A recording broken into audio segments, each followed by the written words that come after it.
মুরসালিন রাহমাতুল লিল আলামিন সরদার দু আলম বিশ্ব মানবতার মহান লিডার মহান কান্ডারি of all the religious personalities of the world, Muhammad sallallahu alaihi wasallam is the most successful. I believe if a man like Muhammad sallallahu alaihi wasallam were present the dictatorship of the modern world, he could need peace and happiness. এই পৃথিবীতে যত ধর্ম প্রচারকের আগমন হয়েছিল, সমস্ত ধর্ম প্রচারকদের মধ্যে একমাত্র সফল ব্যক্তি জনাব মুহাম্মদুর রাসূলুল্লাহ সাল্লাল্লাহু আলাইহি ওয়াসাল্লামের প্রতি দরুদ পেশ করে শহীদদের স্মরণ করে আজকে আপনারা সেজন্য আমি এই কবরস্থানের নামের সাথে নামকরণ করে আজকে আমার আলোচ্য বিষয় নির্ধারণ করতে চাই আমাদের শেষ গন্তব্যস্থল।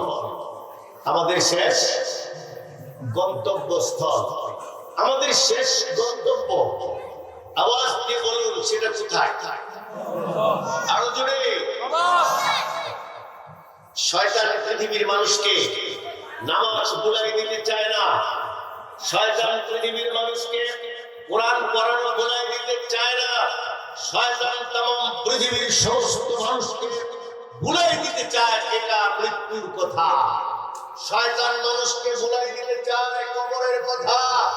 ওই মৃত্যুর কথা আর কবরের কথা শয়তান ভুলাই দিতে পেরেছে বলেই আযান হয় হাইয়া আলাস সালাহ, আসো নামাজে, হাইয়া আলাল ফালাহ, নামাজ তোমাকে কল্যাণ দিবে।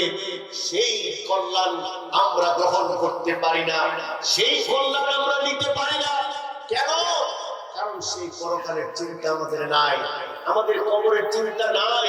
শয়তান আমাদের অন্তর থেকে, আমাদের মগজ থেকে সেই পরকালের চিন্তার কথা ভুলাইয়া দিয়েছে। যেখানে অসংখ্য মানুষ আমি দেখেছি রাস্তায় বসে আছে, আজকের এই দিনের জন্য রাস্তায় কোনো ফায়দা নাই। যত ফায়দার বরকত, সকল ফায়দার বরকত হলো প্যান্ডেলের ভিতরে। প্যান্ডেলের বাহিরে আজকের দিনের জন্য কোনো ফায়দা, কোনো বরকত। তাহলে সকল বরকত কোথায়? জোরে বলেন কোথায়? প্যান্ডেলের ভিতরে। এই জন্য আমি বিনয়ের সাথে অনুরোধ জানাবো, যারা এখনো ঘোরাঘুরি করছেন, হয় প্যান্ডেলের ভিতরে এসে দিনই কথাগুলো শুনবেন, আর না হলে বাইরে অযথা গল্প গুচ্ছুপ করে সময় নষ্ট করবেন না। এবং অন্যকে আপনার গল্প গুচ্ছবের কারণে অন্যের আলোচনা শুনতে যে ব্যাঘাত সৃষ্টি করেছেন, আপনি শয়তান নন, জঘন্য শয়তানের দূত। যে কথা অন্যজনকে আসতে দেয় না, প্যান্ডেলে ঢুকতে দেয় না, সে শুধু শয়তান নয়, সে শয়তানের খালাতো ভাই। সুতরাং যদি শয়তানের খালাতো ভাই হতে না চান, বলিও কি কাটতে পারে। যদি শয়তানের খালাতো ভাই হতে না চান, বিনয়ের সাথে অনুরোধ করবো প্যান্ডেলের ভিতরে ঢুকে যেন আল্লাহ কবুল করুন। জোরে বলুন আমিন। আল্লাহ রাব্বুল আলামিন কোরআনুল কারীমের মধ্যে বলেছেন,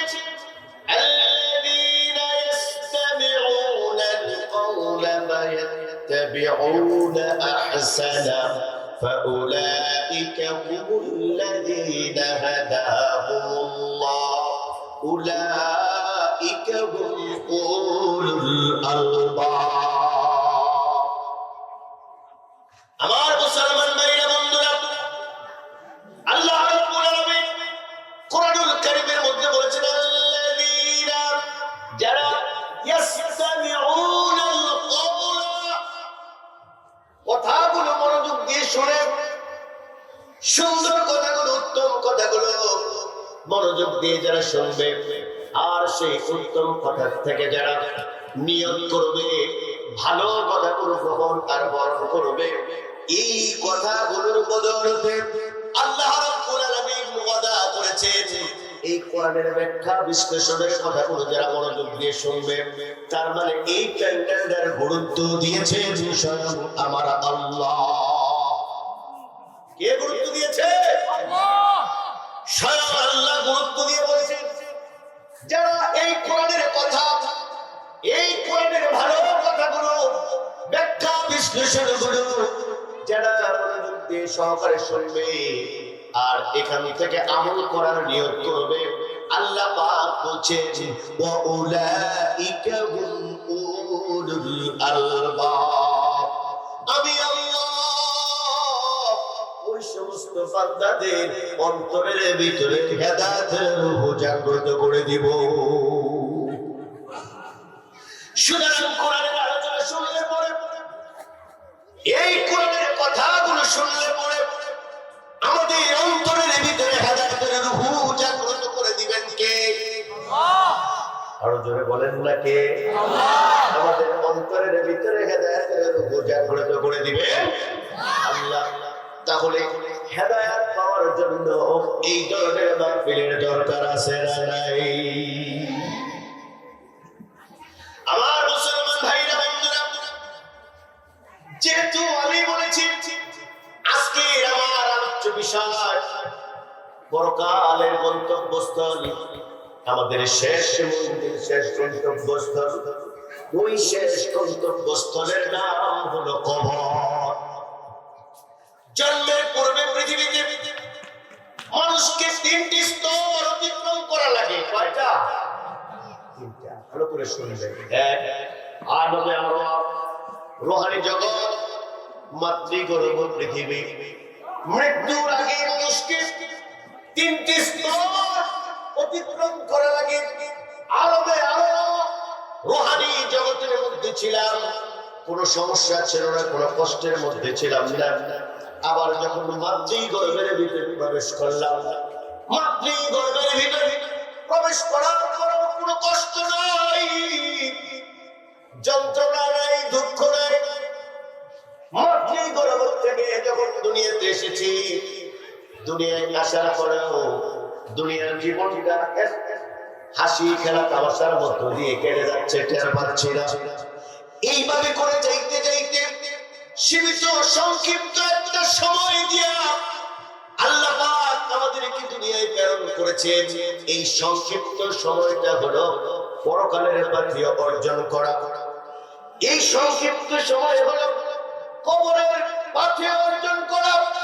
এই সংক্ষিপ্ত সময় যারা আল্লাহর হুকুম বিধিবিধান অনুযায়ী আমল করে কাজে লাগাইতে পারবে, আল্লাহ এবং আল্লাহ রাসূলের সন্তুষ্ট অনুযায়ী যারা জীবনটা অতিবাহিত করতে পারবে, তাদের জন্য মৃত্যু সুখময়, আবার তাদের জন্য কবর সুখময়, তাদের জন্য কিয়ামতের মাঠ, বিচারের মাঠ যেদিন কায়েম হবে, সেই দিনটাও হবে তাদের জন্য সুখময়। কিন্তু এই কোরআনের আয়াতগুলোকে যারা অস্বীকার করবে, প্রত্যাখ্যান করবে, মুখ ফিরিয়ে নিবে, আল্লাহ রাব্বুল আলামিন বলেন ইন্নাল্লাযীনা কাযযাবু বিআয়াতিনা ওয়াসতাকবারু আনহা লাতুফাত্তাহু লাহুম আবওয়াবুস সামা। আল্লাহ রাব্বুল আলামিন বলেন ইন্না নিশ্চয়ই আল্লাযীনা যারা, নিশ্চয়ই যারা কাযযাবু অস্বীকার করবে, ওয়াসতাকবারু এবং প্রত্যাখ্যান করবে, মুখ ফিরিয়ে নেবে, অর্থাৎ এই কোরআনের আয়াতগুলো থেকে, আইন থেকে, কোরআনের বিধান থেকে যারা অস্বীকার করবে, মুখ ফিরিয়ে নেবে, আল্লাহ রাব্বুল আলামিন বলেন তাদের জন্য আকাশের দরজা খোলা হবে না, তাদের জন্য আকাশের দরজা খোলা হবে না। শুধু আকাশের দরজাই খোলা হবে না, তাদের ব্যাপারে আল্লাহ পাক বলছেন তারা জান্নাতে প্রবেশ করতে পারবে না হাত্তা ইয়ালিজাল জামালু ফিসামিল খিয়াত। আল্লাহ পাক উদাহরণ দিয়ে দৃষ্টান্ত স্থাপন করেছেন। তমাম পৃথিবীর সব মানুষের জন্য আল্লাহ উদাহরণ দিয়ে দৃষ্টান্ত স্থাপন করেছেন। এইভাবে করে উটের সূচের ছিদ্র দিয়ে, সূচের ছিদ্র দিয়ে যতক্ষণ পর্যন্ত উট প্রবেশ করতে পারে না, ততক্ষণ পর্যন্ত এই মানুষগুলাও জান্নাতে যেতে পারবে না। বলেন নাউযুবিল্লাহ। সুতরাং আমরা কি মুখ ফিরাই দিতে চাই? না। অস্বীকার করতে চাই? না। যদি অস্বীকার করতে না চাই, মুখ ফিরাই দিতে যদি না চাই, তাহলে এই কোরআন যেইভাবে বলেছে সেইভাবে গ্রহণ করব। বলেন ঠিক না? আল্লাহ রাব্বুল আলামিন বলেন, মিনহা খলাকনাকুম ওয়া ফিহা নুঈদুকুম ওয়া মিনহা নুখরিজুকুম তারাতান উখরা। আল্লাহ পাক বলছেন, ও দুনিয়ার মানুষেরা শোনো, এই মাটি থেকে তোমার বানাইছি, আবার এই মাটিতেই তোমাকে দাফন করব, এই মাটির থেকে আবার তোমার উত্তোলন করব। মুসলমান ভাইরা বন্ধুরা, একটু জুড়ে আওয়াজ দিয়ে বলেন তো দেখি, এই মাটির থেকে কে আমাদের বানাইছে? আল্লাহ পাক বলছেন, কুতিলাল ইনসানু মা আকফার। আল্লাহ পাক বলেন, মানুষ ধ্বংস হোক, কারণ সে বড় অকৃতজ্ঞ। বলেন নাউযুবিল্লাহ। সেই মানুষটারে আমার আল্লাহ এই পৃথিবীতে বানাইতে গিয়া কতগুলো স্তর অতিক্রম করলেন, কতগুলো প্রক্রিয়া অতিক্রম করলেন। মেডিকেল সায়েন্সের হিউম্যান হার্মোকোলজি বলেছেন, একটা মানুষকে পৃথিবীতে তৈরি করার জন্য, বানানোর জন্য সর্বপ্রথম দুইটা জননকোষের প্রয়োজন হয়। একটা জননকোষকে মেডিকেল সায়েন্স বলেছে স্ত্রী জননকোষ, আরেকটা জননকোষকে বলেছেন জননকোষ। এই দুইটা জননকোষকে বলেছেন একটা স্পার্মোটোজম, আরেকটাকে বলেছেন অবাম।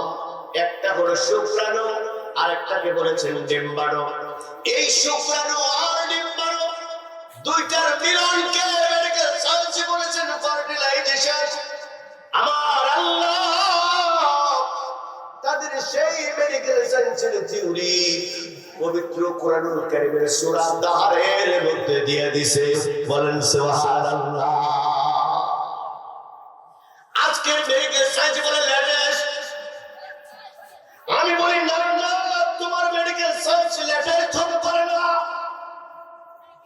লেটেস্ট হলো আমার কোরআন। জোরে বলেন কি? এই পৃথিবীতে লেটেস্ট গ্রন্থ, তার নাম কি? এই পৃথিবীতে আধুনিক গ্রন্থ, তার নাম কি? এই পৃথিবীতে নিউ গ্রন্থ, তার নাম কি? এর জীবনে কোনোদিন পুরাতন হবে না, এর সারা জীবন নতুনই থাকবে। কত বই পুস্তক পৃথিবীতে আসবে আর যাবে, পরিবর্তন পরিবর্তন, অ্যামেন্ডমেন্ট আর অ্যামেন্ডমেন্ট, সংশোধন বিয়োজনের শেষ নাই। কিন্তু আমার আল্লাহ 1450 বছর আগে কোরআন দিয়েছে, একটা জের জবর নকরার পরিবর্তন করার ক্ষমতা পৃথিবীর কোনো মানুষের নাই।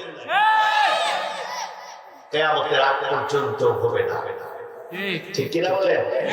কিয়ামতের আগ পর্যন্ত কোনোদিন হবে না। এমন এক কিতাব আল্লাহ দিয়েছেন যেটি এমন লেটেস্ট, এমন গ্রেটেস্ট, এটি এমন কমপ্লিট এন্ড অফ লাইফ, এমন প্রিন্সিপলস, এমন একটা নীতি আমি তোমাদেরকে দিয়েছি। যালিকাল কিতাব লা রাইবা ফি, it is the only holy book of Allah where there is no mistake. হুদাল লিল মুত্তাকিন, it is the determinator for religious. চিল্লায় না আল্লাহু আকবার। এমন একটা কিতাব আমি তোমাদের দিয়েছি, যেই কিতাবের মধ্যে ভুল দূরের কথা, সন্দেহের অবকাশ নাই। আর এই কিতাব কিয়ামত পর্যন্ত মানুষকে হেদায়েত দিয়ে যাবে। জোরে বলুন সুবহানাল্লাহ। তো আমার মুসলমান ভাইরা বন্ধুরা, আল্লাহ পাক বলছেন, কুতিলাল ইনসানু মা আকফার। মানুষ ধ্বংস হোক, কারণ সে বড় অকৃতজ্ঞ। মানুষের ধ্বংস কামনা করার জন্য কি আমার আল্লাহ এই আকাশ সৃষ্টি করেছে? মানুষের ধ্বংস কামনা করার জন্য কি আমার আল্লাহ এই জমিন সৃষ্টি করেছে? মানুষের ধ্বংস কামনা করার জন্য কি আমার আল্লাহ মায়ের পেটে এক ফোঁটা নাপাক পানির থেকে স্পার্ম প্লাস ওয়াম দুইটা যখন কোষের মিলন ঘটাইয়া ফার্টিলাইজেশন ঘটাইছে, ফার্টিলাইজেশন ঘটাইয়া আমার আল্লাহ এক ফোঁটা নাপাক পানিতে জমাট বাঁধা রক্তে পরিণত করছে। এক ফোঁটা জমাট বাঁধা রক্তকে গোশত পরিণত করেছে। গোশতের ভিতরে আবার হাড্ডি দিয়েছে, হাড্ডির উপরে মসেজ গোশত পিঞ্জর দিয়ে পরিণত করেছে। গোশত পিঞ্জরের উপরে সুন্দর একটা চামড়া দিয়ে চাউনি দিয়া এই চামড়ার ভিতরে আবার কোটি কোটি ছিদ্র দিয়েছে। মানুষ যখন গর্ভের মধ্যে গেলে যাবে ওই ঘামটা যেন এই ছিদ্র দিয়ে বের হতে পারে, মানুষের চামড়া যেন কেটে না যায়। মেডিকেল সায়েন্স বলছে ইটের পর ইট গুলো সাজায় যেমন একটা বিল্ডিং বানানো হয়, সেলের পর সেল, কোষের পর কোষ গুলো সাজায়া এত সুন্দর করে একটা মানুষ বানানো হয়। এই মানুষের ব্যাপারে আল্লাহ রাব্বুল আলামিন বলেন কাইফা তাকুলুনা বিল্লাহ, কি করে তোমরা অস্বীকার করো, কি করে প্রত্যাখ্যান করো আল্লাহকে।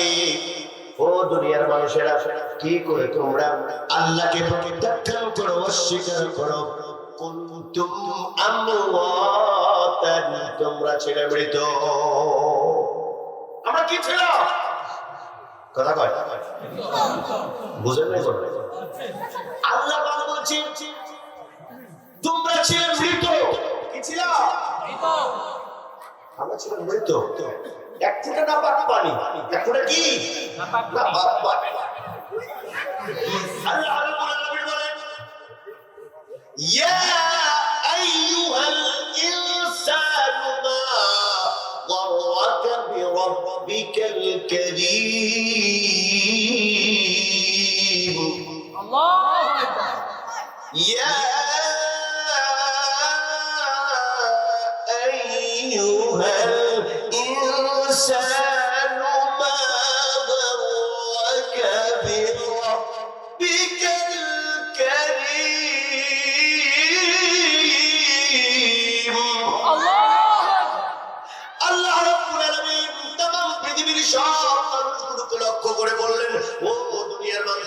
কিসে তোমাদেরকে তোমার ওই সম্মানিত রবের কাছ থেকে কিসে তোমাদেরকে দূরে সরিয়ে দিল? সেই সম্মানিত রবের কাছ থেকে, সেই সম্মানিত রবের কাছ থেকে কিসে তোমাদেরকে দূরে সরাই দিল? কেন তুমি দুনিয়ার পিছনে ছুটলা? কিসে তোমার দুনিয়ার দিকে ধাবিত করে দিল, ডাইভার্ট করে দিল? সেই সম্মানিত রবকে তুমি কি করে ভুলে গেলা? আমার ছেলে মৃত। আমার ভাইরা বন্ধুরা, আল্লাহ রাব্বুল আলামিন বলেন সুলালাতিন মিন তিন। হে দুনিয়ার মানুষ, তোমাকে বানাইতে গিয়ে এই মাটির নিঃশ্বাস আমি সংগ্রহ করেছি। এই মাটির থেকে চার নিঃশ্বাস গুলো সংগ্রহ করে এক ফোঁটা নাপাক পানি বানাইছি। এই মাটির থেকে চার নিঃশ্বাস করে এই মাটিতে আয়রন, এই মাটিতে বোরন, এই মাটিতে সিলিকন, এই মাটিতে অক্সিজেন, এই মাটিতে পটাশিয়াম, এই মাটিতে ক্যালসিয়াম, এই মাটিতে সিলভার বোরন, এইভাবে করে 10 প্রকারের উপাদান আমি সংগ্রহ করে এক ফোঁটা নাপাক পানি, ওই এক ফোঁটা নাপাক পানি তোমার মায়ের ভিতরে দিয়া, তোমার মায়ের পেটের ভিতরে 3টা পর্দার ভিতরে দিয়া, ওই 3টা পর্দার ভিতরে ঘুর অন্ধকারে দুনিয়ার কোন মানুষ যেতে পারে না, দুনিয়ার কোন মানুষ খবর নিতে পারে না, কারো পক্ষে কোনো কিছু করে সম্ভব না। ও দুনিয়ার মানুষেরা, একটিবারের জন্য বলো কত বড় ডাক্তার ঘরে পড়ে এক ফোঁটা নাপাক পানি একটা মানুষ বানাইতে পারে? ও দুনিয়ার মানুষে বলো কত বড় ডাক্তার, কত বড় ইঞ্জিনিয়ার, কত বড় জ্ঞানী, কত বড় বিজ্ঞানী হয়ে পড়ে ওই মায়ের গর্ভের ভিতরে এক ফোঁটা নাপাক পানিকে এক ফোঁটা রক্তে পরিণত করতে পারে? কত বড় ডাক্তার হলে এক ফোঁটা রক্তকে এক ফোঁটা গোশতে পরিণত করতে পারে, গোশতটাকে হাড্ডিতে পরিণত করতে পারে, হাড্ডিকে কত বড় ডাক্তার হলে পড়ে আবার গোশত সিঞ্জরে পরিণত করতে পারে। কত বড় ডাক্তার হলে সম্ভব? বলেন তো দেখি, সম্ভব? জোরে আওয়াজ দিয়ে বলেন। দুনিয়ার কোন ডাক্তার? সব ডাক্তার না, দুনিয়ার সব যত ডাক্তার আছে সব ডাক্তার গুলোকে একত্রিত করে একটা নাপাক পানি দেন যে এই একটা নাপাক পানির থেকে একটা মানুষ বানায় না, পারে না। কি পারে মানুষ? কি পারে মানুষ? না সিল্লাই করে দিতে পারে, সিল্লাই করে দিতে পারে। কি করে? হাতে পারবো, কাপড়ে পারবো, পানিতে পারবো, সুবাই পারবো। ঠিক কিনা? ক্ষমতা এতটুকুই। আর আল্লাহ জমিনের উপর দিয়ে যখন চলে তখন তো আঙ্গুর বাড়ির সামনে জায়গা দিয়ে দিস। ঠিক কিনা? এই আবার কি কথা বললাম নাকি? এটা মানুষ খুব ভালো করে পারে, কিন্তু একটা নাপাক পানির থেকে তাম পৃথিবীর সব ডাক্তার মিলেও একটা মানুষ বানাইতে পারবে না। আল্লাহ রাব্বুল আলামিন বলেন, কাইফা তাকফুরুনা বিল্লাহি ওয়া কুনতুম আমওয়াতান ফাআহইয়াকুম থুম্মা ইউমীতুকুম থুম্মা ইউহয়ীকুম থুম্মা ইলাইহি তুরজাউন। এই মাটির থেকে আমি যে উপাদানগুলো সংগ্রহ করলাম, এই উপাদানগুলো সংগ্রহ করার পরে একটা মানুষ বানাইলাম। আজকের মেডিকেল সায়েন্স বলছে এই জমিনের মধ্যে যতগুলো উপাদান আছে সবগুলোই উপাদান আজকে মানুষের শরীরের ভিতরে পাওয়া যায়। কোন সুবহানাল্লাহ। এ আমার ভাইরা, তোমরা মৃত ছিলে, আমি আল্লাহ তোমাদের জীবন দিয়েছি। কে দিয়েছে?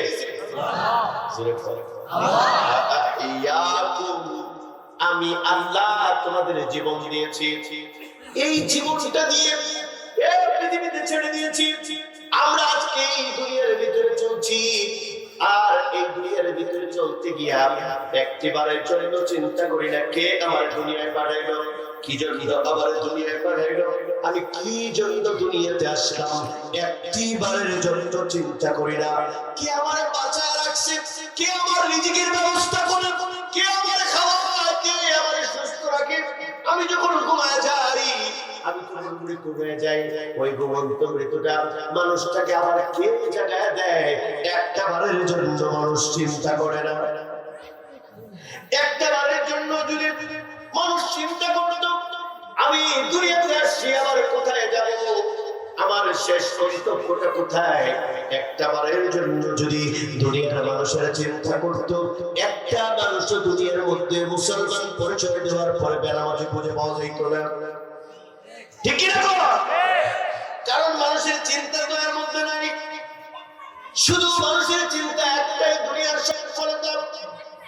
আর দুনিয়ার সফলতার কারণে আমরা বলে গেছি আমাদের কবরকে সংক্ষেপ করছি যেহেতু আমার সময় হাতে কম, আমি সংক্ষেপ করে এজন্য বলছি, একটু যন্ত্রের বৃত্তান্তটা দিয়ে দিলাম। আমার ভাইরা, এত সুন্দর কুদরত দিয়ে আমার আল্লাহ এই পৃথিবীতে আমাদেরকে জন্ম দিয়েছে। শুধু তাই নয়, আকাশের ভিতরে একটি নয়, দুইটি নয়, চারটা স্তর তৈরি করে রেখেছেন। ওই আকাশ মহাশূন্য নিয়ে যারা গবেষণা করে তারা বলেছেন টেট্রোস্ফিয়ার, ট্রপোস্ফিয়ার, আয়নোস্ফিয়ার, ম্যাগনোস্ফিয়ার, চারটা স্তর দিয়ে মহাশূন্য থেকে নির্গত বায়বীয় গ্যাস আমি আল্লাহ মহাশূন্যের ভিতরে আটকায় রেখে দিয়া গ্রিন হাউসের ইফেক্ট থেকে পৃথিবী বাসিন্দাদেরকে বাঁচায় তোমাদেরকে জীবিত রাখছি। সুবহানাল্লাহ। এটা দুনিয়ার কোনো বিজ্ঞানীর পক্ষে সম্ভব নয়। শুধু তাই না আমার ভাইরা, এই তাম পৃথিবীর মানুষ সবাই মিলে যদি সিজদা দিয়ে একটা অক্সিজেনের শুকর আদায় করে, তাম পৃথিবীর সব মানুষ মিলেও এক অক্সিজেনের শুকর আদায় করতে পারবে না। মেডিকেলের মধ্যে গিয়ে দেখবেন অক্সিজেন যখন কিনে মানুষকে জীবিত রাখতে হয় দৈনিক কত টাকা বিল আসে, আর আমি আর আপনি কত পরিমাণের অক্সিজেন দৈনিক ভোগ করতেছি, যা আমার আল্লাহর নিয়ামত, যা আমার আল্লাহর নিয়ামত। এজন্য আল্লাহ বলেন লা ইন শাকারতুম লাযীদান্নাকুম ওয়া লা ইন কাফারতুম ইন্না আযাবি লাশাদীদ। হে দুনিয়ার মানুষ, যদি তোমরা আমার নিয়ামতের শুকর আদায় করো, আমি আল্লাহ তোমাদেরকে বাড়ায় দিব। আর যদি শুকর আদায় না করো, প্রত্যাখ্যান করো, আমি আল্লাহ আযাব আর গজব দিয়ে তোমাদেরকে ধ্বংস করে দেব। আজকে আমরা কোনোভাবেই শুকর আদায় করতে পারি না। কে বানাইলো, কেন বানাইলো, কেন আকাশ, কেন জমিন, কেন অক্সিজেন, কেন পানি, কেন বাতাস, এইভাবে করে কেন বানাইলো? আর আমার গন্তব্যস্থল আমি যে যাবো, কি নিয়ে যাবো, একটিবারের জন্য ভাবি না। আমাকে দুনিয়ায় বানানো হয়েছে আমার জন্য, পরকালের নিয়ামত অপেক্ষা করছে। দুনিয়ার সময়টা শুধুমাত্র একটু পরীক্ষার সময়। এই পরীক্ষাটা যদি আমি আপনি ভালো করে দিতে পারি, আমার জন্য অজস্র নিয়ামত অপেক্ষা করছে। আমার প্রথম স্টেশনে দুনিয়ার জীবন শেষ হয়ে যাবে, মৃত্যু। মৃত্যুর পর প্রথম স্টেশনের নাম হলো কবর। প্রথম স্টেশনের নাম কি? কবর। যখন মানুষ মৃত্যুবরণ করে, তখন দেখবেন এক শ্রেণীর মানুষ আছে, আশেপাশে যা কিছু থাকে সব ছড়ায় ধরে। আরেক শ্রেণীর মানুষ দেখবেন মৃত্যুর সময় মুস্কি মুস্কি হাসে, হাসে না? নেই। এক শ্রেণীর মানুষ মরার পরে দেখবেন মুখখানা বাঁকা হয়ে গেছে। আরেক শ্রেণীর মানুষকে দেখবেন মরার পরে মুস্কি মুস্কি হাসতেছে, হাসে না? নেই। আল্লাহ আল্লাহ রাব্বুল আলামিন বলেন, কুল্লু নাফসিন যায়িকাতুল মাউত। জন্মগ্রহণ করছি, টের পাই নাই। লৌহে মাহফুজে ছিলাম, টের পাই নাই। দুনিয়ার জীবনে আছি, টের পাই নাই। মুসলমান বন্ধুরা, একদিন ঠিকই টের পাবো, যেই দিন মৃত্যুবরণ করব। যেই দিন মৃত্যুবরণ করব, ওই দিন ঠিকই টের পাবো। আবার যখন আমাকে কবরে রাখা হবে, আল্লাহর নবী বলছেন, ওই কবরের মাটি এমন ভাবে চাপা দিবে, এই পাঁজরের হাড্ডিগুলো, এক পাশের হাড্ডি আরেক পাশের হাড্ডি এইভাবে করে ঢুকে যাবে। আল্লাহু আকবার। দুনিয়াতে টের পাই না, জন্মগ্রহণ করেছি, টের পাই না। মৃত্যুবরণ করবো, এক দিয়ে আমার টের পাওয়া শুরু হবে মৃত্যু কত যন্ত্রণা। আল্লাহ বলছেন, প্রত্যেকটা মানুষকে মৃত্যুর শ্বাস বহন করতে হবে। মৃত্যুর শ্বাস মানে কি? কারোর জন্য হবে কষ্টের, আর কারোর জন্য হবে যন্ত্রণার। কারোর জন্য কষ্ট যন্ত্রণার, আবার কারোর জন্য হবে সুখের। কারোর জন্য হবে আরামের, আর কারোর জন্য হবে যন্ত্রণা। কেউ আরামে ঘুমাইতে ঘুমাইতে মৃত্যুবরণ করবে, আল্লাহর নৈকট্য প্রাপ্ত বান্দারা। আর জালেমরা, যারা এই পৃথিবীতে অত্যাচার করে বেড়াতো, সেই জালেমরা যন্ত্রণার সাথে যন্ত্রণা ভোগ করতে করতে পৃথিবী থেকে বিদায় করে। খবর দিয়ে শুরু হবে তাদের উপরে শাস্তি। কবর কত ভয়ঙ্কর, কি দিয়ে বুঝায়? শেষ হয়ে গেছে, হুজুর তারে আমি আবার কষ্ট দিলাম কেমনে? আল্লাহর নবী বললেন, ওমর ইবনুল হাজ্জাজ, মনে রাখবা, ওই কবরের বাসিন্দা আমি আর তুমি মানুষকে, ওই কবরের বাসিন্দাকে পচা করা লাশ মনে করতে পারি। তুমি আর আমি কবরের বাসিন্দাকে পচা করা লাশ মনে করতে পারি, আসলে তার পচা করা লাশ নয়। তুমি আর আমি মনে করতে পারি ওরা পচা করা লাশ, আসলে তার নয়, ওরা পচা করা লাশ নয়। আল্লাহর নবী বললেন, ও ওমর ইবনুল হাজ্জাজ, শোনো, ওই কবরের বাসিন্দা জীবিত, তবে তাদের জীবিত আর আমাদের জীবিতের মাঝে ভিন্ন। ও ওমর ইবনুল হাজ্জাজ, শোনো, তাদের জীবিত থাকা আর আমাদের জীবিত থাকার মধ্যে ভিন্ন। আরেক হাদিসের মধ্যে, তিরমিজি শরীফের হাদিসের মধ্যে আল্লাহর নবী বিশ্বনবী বললেন, জীবিত মানুষের হাড়টি ভাঙা, জীবিত মানুষের হাড়গুলো ভাঙা, আর মৃত মানুষের হাড়গুলো ভাঙার সমান। তার মানে কবরের বাসিন্দা কি? কথা বল না কেন? কবরের বাসিন্দা কি? জীবিত আমাদের মতো না, এটা ভিন্ন। কেমন ভিন্ন? এটা যারা লিখতে আমাদেরকে দেওয়া হয় নাই, সেটা যারা লিখতে আমাদেরকে দেওয়া হয় নাই। তবে এক শ্রেণীর হুজুর যারা বয়ান করতে গিয়ে বলে যে আমরা নবীর রওজায় গিয়ে সালাম দিয়েছি, নবীজি তার রওজা থেকে হাত বাড়ায় দিয়ে আমাদের সাথে মুসাফা করেছেন। সুবহানাল্লাহ, আলহামদুলিল্লাহ কইবেন। জোরে কয় আলহামদুলিল্লাহ। এই ধরনের অদ্ভুতপূর্ণ ভিত্তিহীন বানোয়াট কিচ্ছা কাহিনীর ওয়াজ আছে না নাই? জোরে বলেন আছে না নাই? আজকে তাহলে এই সিদ্ধান্ত হলো, ওমর ইবনুল হাজমকে যেহেতু রাসূল সতর্ক করে বলেছেন কবরের বাসিন্দা জীবিত, তাকে কষ্ট দাও কেন? আজকে যেই সকল কবরস্থানগুলো আমরা আমাদের ব্যবহারের জায়গা বানিয়ে নিয়েছি, যেই সকল কবরস্থানের উপরে বাড়িঘর নির্মাণ করছি, যেই সকল কবরগুলো বিক্রি করে দিচ্ছি, হে মুসলমান ভাইরা বলেন তো দেখি, সেই কবরের বাসিন্দাকে কষ্ট দেওয়া হচ্ছে কি হচ্ছে না? কথা কোথায় গেল? হচ্ছে কি হচ্ছে না? আল্লাহর নবী হাদিসের মধ্যে বলেছেন, আবু হুরায়রা রাদিয়াল্লাহু তাআলা থেকে হাদিস, নবী বিশ্বনবী বলেছেন একটা কবরকে সংরক্ষণ করতে হবে 20 থেকে 25 বছর পর্যন্ত। যতদিন পর্যন্ত না সে মাটি হয়ে যায়। আমরা ঢাকা শহরে দেখি একটা কবর খনন করার পর ওই কবর থেকে আরেক আগে যে মাটি দেওয়া হয়েছিল তার পচা গলা হাড্ডি সেই কবর থেকে বের হয়ে আসছে। আল্লাহর নবী বলছে 20 থেকে 25 বছর পর্যন্ত একটা কবর সংরক্ষণ করতে হবে। আরেক হাদিসের মধ্যে আসছে ওই কবর তার শেষ ঠিকানা, ওই কবর তার বাড়ি, ওখান থেকে কিয়ামতের দিন সে উঠবে, ওটা তার রায়, ওটা তার অধিকার, ওই কবর সে বহন করবে কিয়ামত পর্যন্ত। ওটা তার বাড়ি, ওটা সে কিয়ামত পর্যন্ত বহন করবে, সেটা তার অধিকার। দুঃখ এবং পরিতাপের বিষয়, সামাজিক কবরস্থানগুলো ব্যতীত পারিবারিক এবং ব্যক্তিকেন্দ্রিক যে কবরস্থানগুলো হয়, আমার নিজের চোখের দেখা, আমার নিজের কানে শোনা নয়, আমার নিজের চোখের দেখা। বাপ মারা গেছে, বাপকে মাটি দিয়েছে, কিছুদিন পরে ওই দিক দিয়ে বোঝাই করা পাকা রূপ দিয়েছে, জায়গার দাম বেড়ে গেছে, বাপের কবরের মাটির উপরে বেশি করে মাটি ফালায়া খেত বরাদ্দ করে পুরো জায়গা বিক্রি করে দিয়েছে।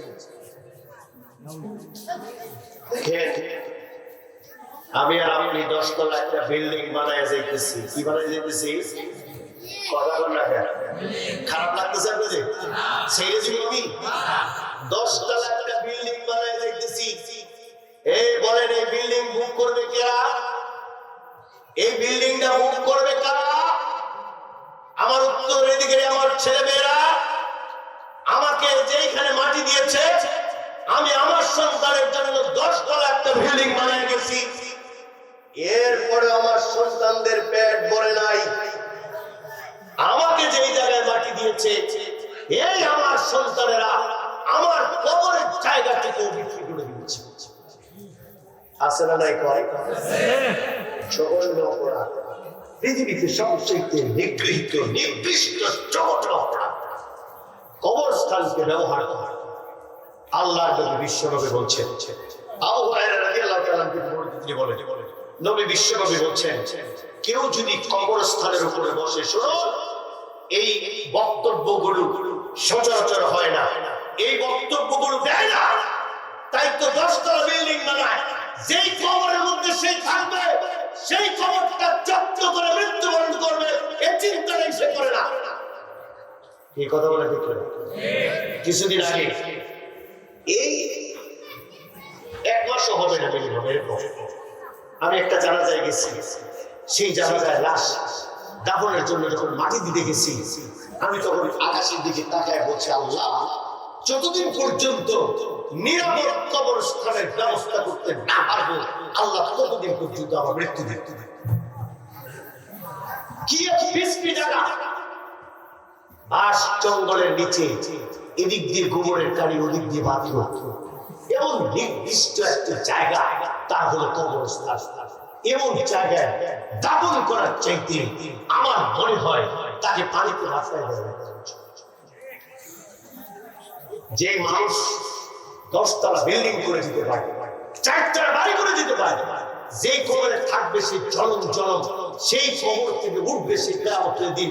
ওটাই তার আসল বাড়ি, আর সেই বাড়িটা সংরক্ষণের করে ঠিক। নবীজি বলছেন তোমরা কবরের উপরে বসো, শুনে রাখো কবরস্থানের উপরে বসা জ্বলন্ত আগুন, জ্বলন্ত আংরা আগুনের উপরে বসা, জ্বলন্ত আগুনের উপরে বসবা, বসার পরে তোমার জামা পুড়ে যাবে, তোমার জামা পুড়ে যাওয়ার পরে তোমার চামড়া পুড়ে যাবে, চামড়া পুড়ে যাওয়ার পরে গোশত পুড়ে যাবে, গোশত পুড়ে যাওয়ার পরে হাড়টি পর্যন্ত স্পর্শ করবে। এই আগুনের উপরে বসা কবরস্থানে বসার চাইতে উত্তম। এই জ্বলন্ত আগুনের উপরে বসা কবরস্থানের উপরে বসার চাইতে উত্তম। আমরা কবরস্থানের উপরে বসি না, বরং কবরস্থানের উপরে ঘর বানাই নাকি? আমরা বসি না, চলো আমরা ঘর বানাই না। আপনাদের খারাপ লাগতেছে কথাগুলো? এটা আমাদের আমার বেলাও হবে যদি এই ব্যবস্থাটা আমরা না করতে পারি।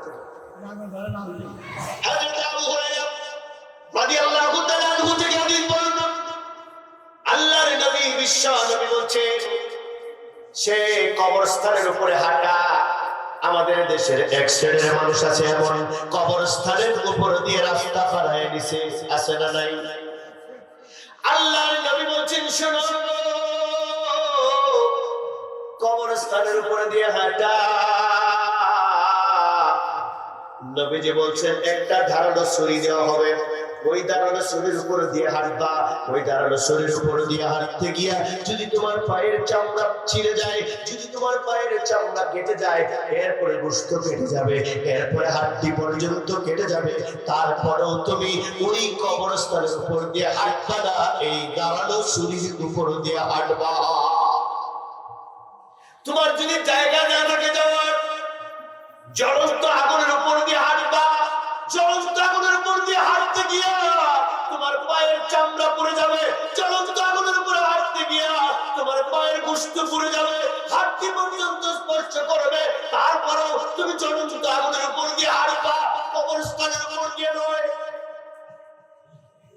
আমার হাঁটি কি হাঁটি হাঁটি হাঁটি কি হাঁটি না কেন? কারণ এই কথা কিন্তু জানি না যে এই কথাগুলো আমরা কি করি না, জানি না।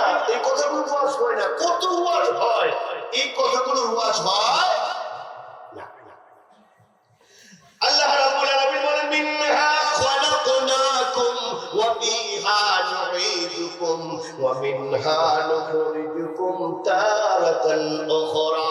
ও দুনিয়ার মানুষ, এই মাটি থেকে তোমারে বানাইছি, এই মাটিতেই তোমারে দাফন করব, আবার এই মাটি থেকে তোমারে উত্তোলন করব। জোরে জোরে বলেন আমার আপনার কবরের জিন্দেগি চলবে জনম জনম, কত জনম কেউ জানে না, কত বছর কবরে থাকবো আমিও জানি না, আপনিও জানেন না, পৃথিবীর কোনো মানুষও জানে না। কবরের জিন্দেগি যেই দিন শেষ হয়ে যাবে, আদালতে আখিরাত যেই দিন কিয়ামত সংঘটিত হবে, ওই কিয়ামতের ময়দানে যেদিন উঠবো, আল্লাহর নবী বলছেন কিয়ামতের বিভীষিকাময় মাঠের অবস্থা যখন মানুষেরা দেখবে, সেই কিয়ামতের ময়দানে মানুষগুলো পঙ্গপালের মতো ছোটাছুটি করবে, পঙ্গপালের মতো কিয়ামতের মাঠে বিচারের মাঠে মানুষগুলো ছোটাছুটি করবে। আল্লাহু আকবার। সে বিচারের মাঠ যেদিন কায়েম হবে, আজকের যেই দুনিয়াটা আমরা পাইছিলাম পরকালকে হাসিল করার জন্য, আমরা যেই দুনিয়া পাইছি, যেই হায়াতটা পাইছিলাম পরকালের সুখ শান্তির জন্য, আজকের এই দুনিয়ায় যা যা করেছি কিয়ামতের দিন আমার আল্লাহ বিচারের মাঠ যেদিন কায়েম করবে সব আমাদেরকে দেখা দিবে। আল্লাহ রাব্বুল আলামিন কোরআনুল কারীমের মধ্যে বলেছেন ফামান ইয়ামাল মিসকালা দাররাতিন খায়রান ইয়ারা ওয়া মান ইয়ামাল মিসকালা দাররাতিন শাররান ইয়ারা। জোরে বলেন আল্লাহু আকবার। এ মুসলমান ভাইরা বন্ধুরা, আল্লাহ রাব্বুল আলামিন বলছেন কিয়ামতের কঠিন মুসিবতের দিন বান্দা, এই দুনিয়ার জিন্দেগিতে কেউ যদি একটা সরিষার দানা পরিমাণ ভালো কাজ করো, কিয়ামতের দিন তুমি দেখবে বাবা এই দুনিয়ার ভিতরে তুমি যদি একটা সরিষার দানা পরিমাণ খারাপ কাজ করো তাও তুমি দেখবে বাবা। এটা আমরা হুজুররা বলি সরিষার দানা, যারা মানে সরিষার দানা নয়। যারার ব্যাখ্যা এভাবে করা হয়েছে, পদার্থ বিজ্ঞান নামে একটা বিজ্ঞান আছে, এই বিজ্ঞানের যত আবিষ্কার হচ্ছে এই কোরআনটা তত সহজ করে মানুষের সামনে উপস্থাপন করা সহজ হচ্ছে। সেই পদার্থ বিজ্ঞান বলছে যারা মানে হলো একটা পদার্থ, একটা পদার্থকে ভাঙলে পরে টুকরো টুকরো করলে পরে লক্ষ লক্ষ টুকরা করলে পরে যেটা দাঁড়ায় তার নাম হলো অণু। আমি যদি আপনাদেরকে জিজ্ঞেস করি আমার ভাইয়া বলেন তো দেখি, একটা সরিষার দানাকে 1 লক্ষ টুকরা করা কি কারো পক্ষে সম্ভব? জুড়ে কর না, পিছনের ভাইরা শুনতেছেন আপনারা? একটা সরিষার দানাকে 1 লক্ষ টুকরা করলে কারো পক্ষে কি সম্ভব? যেমন 1 লক্ষ গুণে গুণে টুকরা করাও সম্ভব নয়, তেমনি আবার গুণে গুণে নেওয়াও সম্ভব নয়। এখনো কিন্তু যারা হয় নাই, কত ছোট গুনাহ করলে পরে আল্লাহ দেখায় দিবে। দৃষ্টান্ত দিচ্ছি আপনাদের, এই পদার্থ সরিষার দানা ভেঙে টুকরা করলে 1 লক্ষ টুকরা করলে একটা টুকরারে জিজ্ঞেস করলে তোমার ভিত্তি, এবার সে বলবে আমার ভিত্তির নাম হলো অণু। এবার অণুকে জিজ্ঞেস করেন তোমার ভিত্তি কি? অণু বলবে আমার ভিত্তি পরমাণু। তো তুমি পরমাণু কত বড়? বলে ওই যে 1 লক্ষ টুকরার একটা টুকরারে আবার ভেঙে টুকরো টুকরো করলে পরে একটা টুকরার নাম হলো আমি পরমাণু। দেখেন এখনো কিন্তু জাল্লা হয় নাই। এই পরমাণু তুমি কত ছোট, তোমার ভিত্তি কি? পরমাণু বলবে আমার ভিত্তি হলো ইলেকট্রন। তারপর তোমার ভিত্তি কি বলবে? আমার ভিত্তি প্রোটন। তোমার ভিত্তি কি? আমার ভিত্তি হলো নিউটন। ইলেকট্রন প্রোটন নিউটন, ও ইলেকট্রন প্রোটন নিউটন তোমাদের ভিত্তি কি? ইলেকট্রন প্রোটন নিউটন বলবে আমাদের ভিত্তি কোয়ার্ক। তুমি কত বড়? ওইগুলার আবার লক্ষ লক্ষ টুকরা করলে একটা টুকরা মাইক্রোস্কোপ যন্ত্র দিয়েও দেখা যেত। এত ছোট গুণাটাও যদি আপনি করেন আমার আল্লাহকে আমাকে দেখায় না। এত ছোট গুণা যেমন দেখায় দেব, এত ছোট ভালো কাজটাও যদি করেন আল্লাহকে আমাকে দিন দেখায় না। وَقُضِيَ الْكِتَابُ فَتَرَى الْمُجْرِمِينَ مُشْفِقِينَ مِمَّا فِيهِ। অপরাধী মানুষগুলো, মুজরিমিন অপরাধী মানুষগুলো আশ্চর্য হয়ে আতঙ্কগ্রস্ত হয়ে গিয়ে বলবে কি এক আশ্চর্য কিতাব, কি এক আশ্চর্য আমলনামা, কি এক আশ্চর্য আমলনামা। لا يغادر صغيرة ولا كبيرة إلا أحصاها। الله أكبر। সে আমলনামা দেখার পরে বান্দা বলবে কি এক আশ্চর্য, সেই আমলনামা থেকে ছোট ছোট গুনাহের কথাও বাদ চাই নাই, বড় বড় গুনাহের কথাও বাদ চাই নাই। যেই আমলনামা থেকে ছোট ছোট নেকির কথাগুলো বাদ চাই নাই, বড় বড় সওয়াবের কথাগুলো বাদ চাই নাই। সুবহানাল্লাহ। এই আমলনামা যখন বান্দার সামনে হাজির করবে, মা আগনা আননি মালিয়া, বান্দা আমলনামা পাওয়ার পরে বলবে মা আগনা আননি মালিয়া, আমার কোন সম্পদ আমার কোন কাজে আসে না। দুনিয়ায় কত সম্পদ কামাই করেছিলাম, কোন সম্পদ আমার কোন কাজে আসে না। হালাকা আন্নি সুলতানিয়া, বান্দা চোখের পানিগুলো ছেড়ে দিয়ে বলবে, দুনিয়ায় আমার কত ক্ষমতা ছিল, আমার রাজত্ব ছিল, আমার বাদশাহী ছিল, আমার ক্ষমতা, আমার রাজত্ব, আমার বাদশাহী, আমার কোনো কিছুই আজ আর আমার কোনো কাজে আসে না। আল্লাহু আকবার। এই কথাগুলো মানুষের বলতে থাকবে। এমন সময় এই কথা যখন কিয়ামতের মাঠে বান্দা বলবে, আল্লাহ তখন তার পক্ষ থেকে জবাব দিয়ে বলবে, খুযূহু ফাগুল্লু। আল্লাহর পক্ষ থেকে বলবে, ধর কে, খুযূহু ফাগুল্লু, ধর কে, সুম্মাল জাহিম সাল্লু, জাহান্নামে নিক্ষেপ কর, সুম্মা ফি সিলসিলাতিন সাবউনা যুরাআন। আল্লাহ বলছেন ওকে 70 গজ, 70 গজ জাহান্নামের আগুনের শিকল দিয়ে পেঁচায়। কত গজ? 70 গজ। 70 গজ আগুনের শিকল দিয়ে পেঁচায়। এই মুসলমান বন্ধুরা আমার, জাহান্নাম দুনিয়ার একটি আগুন, জ্বলন্ত আগুন জ্বলছে সাদা সাদা করে। 1000 বছর প্রজ্বলিত করেছিল সাদা রং, লাল রং ধারণ করেছে। আরো 1000 বছর জাহান্নামের আগুনকে প্রজ্বলিত করা হলো।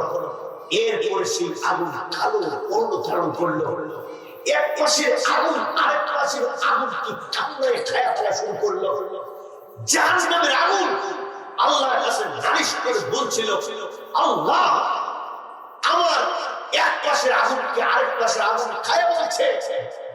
জাহান্নামের আগুনকে আল্লাহ তখন বলছে, তোমরা দুইটা শ্বাস নাও, একটা শ্বাস জাহান্নামের আগুন নেয়। গরমের দিনে যখন প্রচন্ড গরম হয়, জাহান্নামের আগুন তখন হাত ছাড়ে। সেই জাহান্নামের আগুনের হাত দুনিয়াতে প্রচন্ড গরম হয়, যে গরম আমরা সহ্য করতে পারি না। প্রচন্ড ঠান্ডা, জাহান্নাম আরেকটা হাত দেয়, যে জাহান্নামের মানুষকে ঠান্ডা দিয়ে শাস্তি দেওয়া হচ্ছে, দুনিয়ার ঠান্ডা সহ্য করতে পারে না। হে মুসলমান, আমরা কবরে সেই জাহান্নামে কি করে সেই ঠান্ডা সহ্য করব? একটি বারের জন্য চিন্তা করে যাই। দুনিয়ায় যে আগুন দেওয়া হয়েছে, আগুনের তেজস্বী 70 গুণের 1 গুণ।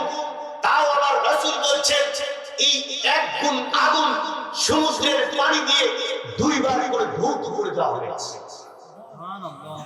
এই 1 গুণ পাওয়ার আরো কোন 70 গুণ পাওয়ার জাহান্নামে আছে। সাহাবীরা প্রশ্ন করেছেন, ইয়া রাসূলুল্লাহ, দুনিয়ার আগুন তো পুড়ে ফেলানোর জন্য যথেষ্ট। দুনিয়ার আগুন যেইটুকু দেওয়া হয়েছে, এটা যদি সমুদ্রের পানি দিয়ে ধুয়ে না দিতে, মানুষ আগুন থেকে উপকার পাইত না। কিন্তু এই আগুনের যখন তেজস্ক্রিয় তেজ বেড়ে যায়, তখন এই জাহান্নামের আগুনও নয়, বরং দুনিয়ার এই আগুন, বরং দুনিয়ার এই আগুন দেখবেন সব ছেড়ে করে সারকার করে দেয়।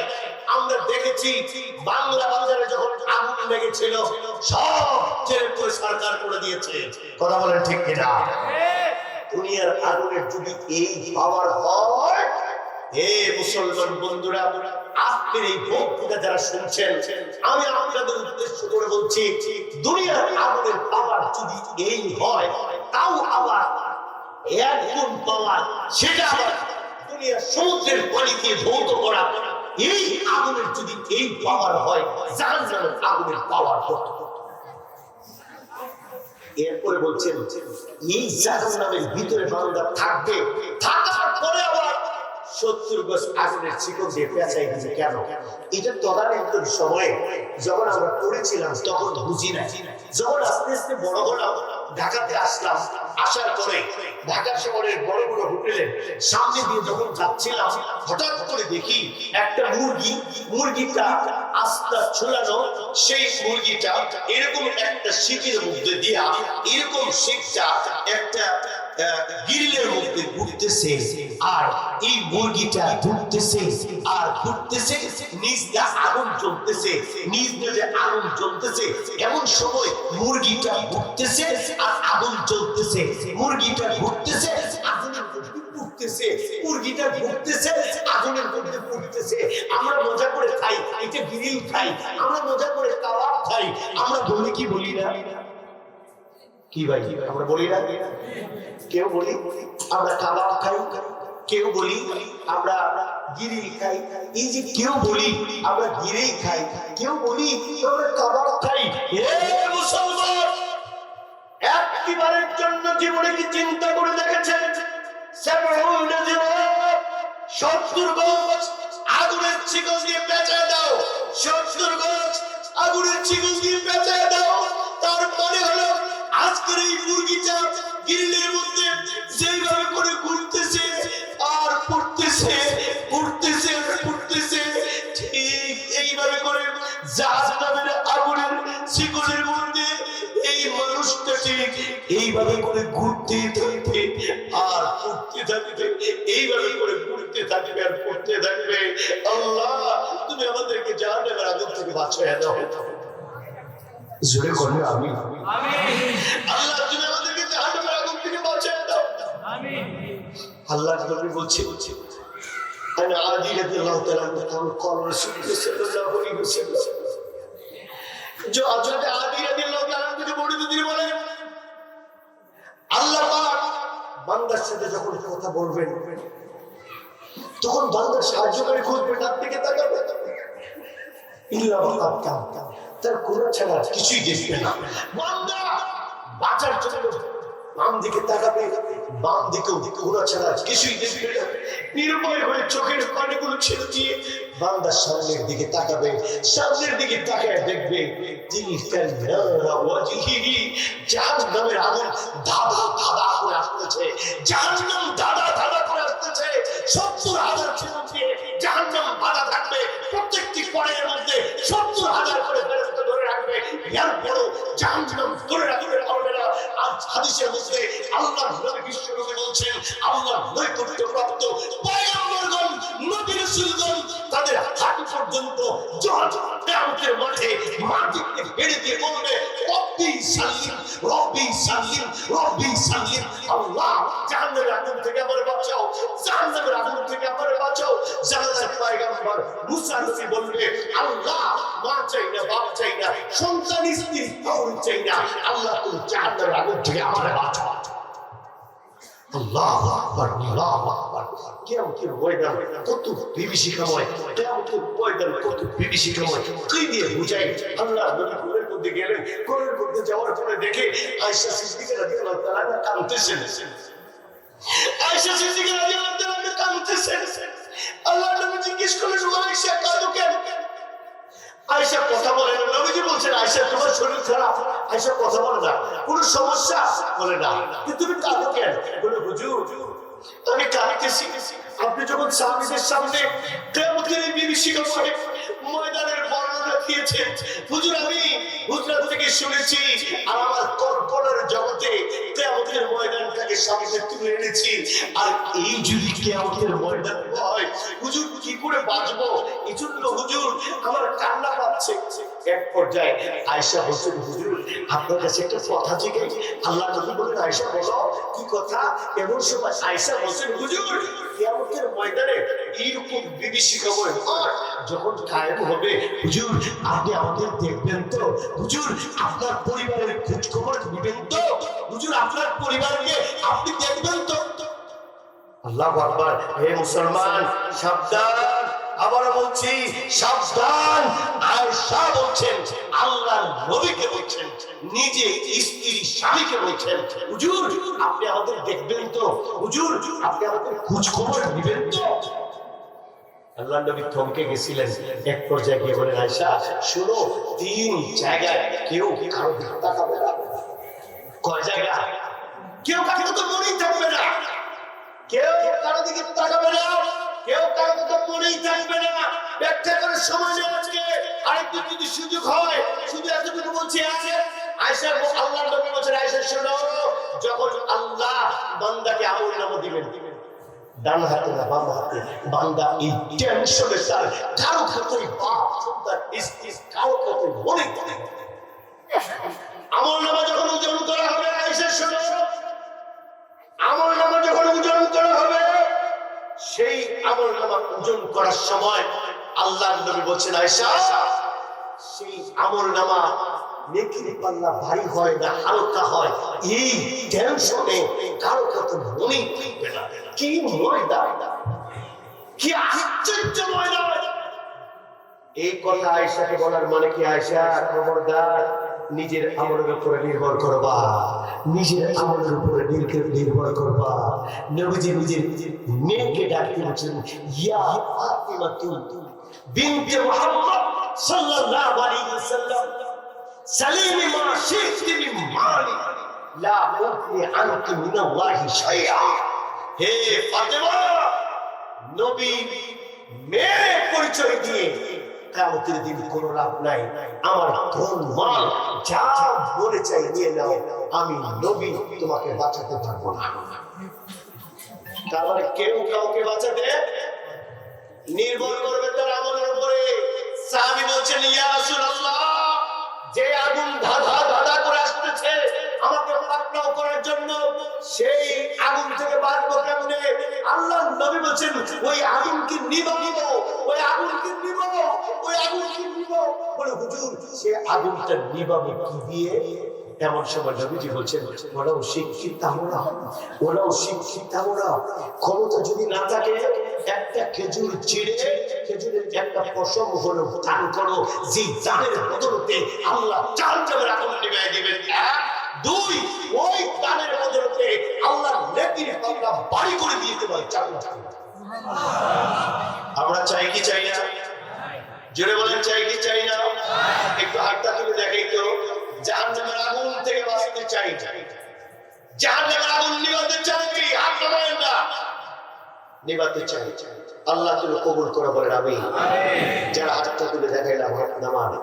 আজকে যে কবরস্থান হবে আমাদের ঠিকানা, সেই কবরস্থানের উন্নয়নের জন্য আমার একজন ভাই আজকে 1 লক্ষ টাকা দিবেন ওই কবরস্থানের উন্নয়নের জন্য। যেই কবরস্থান আমি বহন করবো কিয়ামত পর্যন্ত। জানি না, আমি মুসাফির মানুষ, আপনার জন্য প্রাণ করে দোয়া করব আল্লাহ যেন সেই কিয়ামতের কঠিন জ্বলন্ত আগুন থেকে বাঁচায়া দেয়। আর ওই কবরস্থানের কবরটাকে আল্লাহ যেন আরামদায়ক বানায় দেয়। আল্লাহর এমন কোন বান্দা আছেন যিনি 1 লক্ষ টাকা দিতে পারবেন? আল্লাহর এমন কোন বান্দা আছেন প্রাণ করে দোয়া করব? আল্লাহর এমন কোন বান্দা আছেন ওই কবরস্থানের আযাব থেকে বাঁচার জন্য 50,000 টাকা দিবেন? আমি জানি না।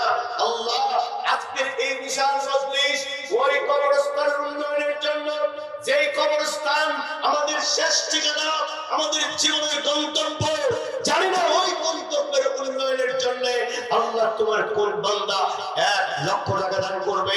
আল্লাহ আমি জানি না তোমার কোন বান্দা 50,000 টাকা দান করবে। আল্লাহ আমি জানি না তোমার কোন বান্দা 25,000 টাকা দান করবে। একজন একজন